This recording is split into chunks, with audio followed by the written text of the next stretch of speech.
عندك ولاد وما يبغوش ياكلوا لك الشوفلير والبروكولي، شوفي اختي اليوم بهذا الكراتان غادي يولوا يبغوه. شوفي كيفاش الفرماج راه حمر وراه يغلي. وصفه سهله واقتصاديه في 10 دقائق، ما تروحيش بعيد. تبعوني خطوه بخطوه. السلام عليكم. اول حاجه هنايا جبت الشوفلير تاعي، درته في طاجين، درت شويه ماء وشويه ملح. في طنجره وقت اخرى يعني في طاجين اخر درت ايضا نفس الشيء البروكولي تاعي وشويه حبه عزروديه قطعتها كانت عندي، ودرته ايضا الماء وشويه تاع الملح.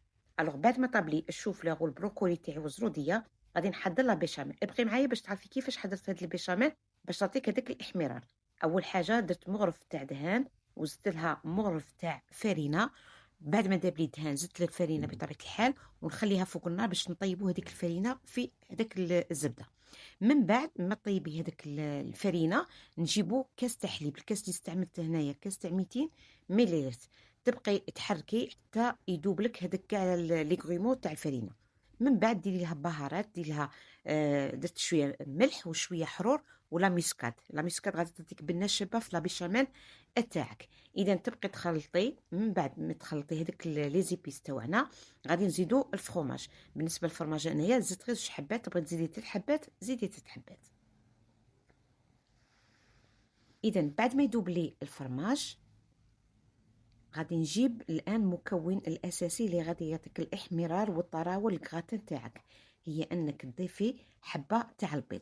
تقلعيها من النار، تقلعي لا بيشاميل تاعك من النار وتضيفي حبه تاع البيض.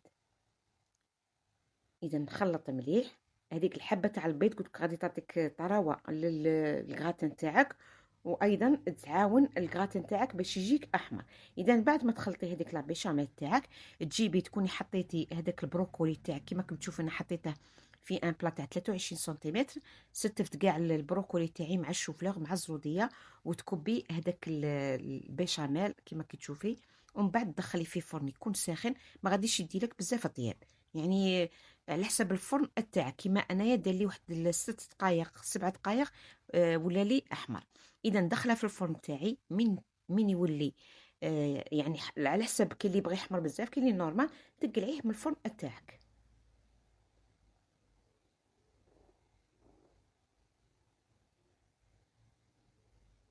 اذا كيما كنتشوفوا هنايا مشيت كاع لا بيشاميل تاعي عفوا ودخلته في الفرن. بعد ما تحمر لي شويه خرجته وزدت له فرomاج تاع ساندويتش، ولا يمكن تزيدي له موزاريلا. الفرماج اللي يكون عندك ضيفيه، لان هذا الفرماج غادي يزيد يعطيه الاحمرار ويعطي الذوق حتى ولادك يجمو ياكلوه لك، يعني ما يحسوش بالشوفليغ ولا بالبروكولي.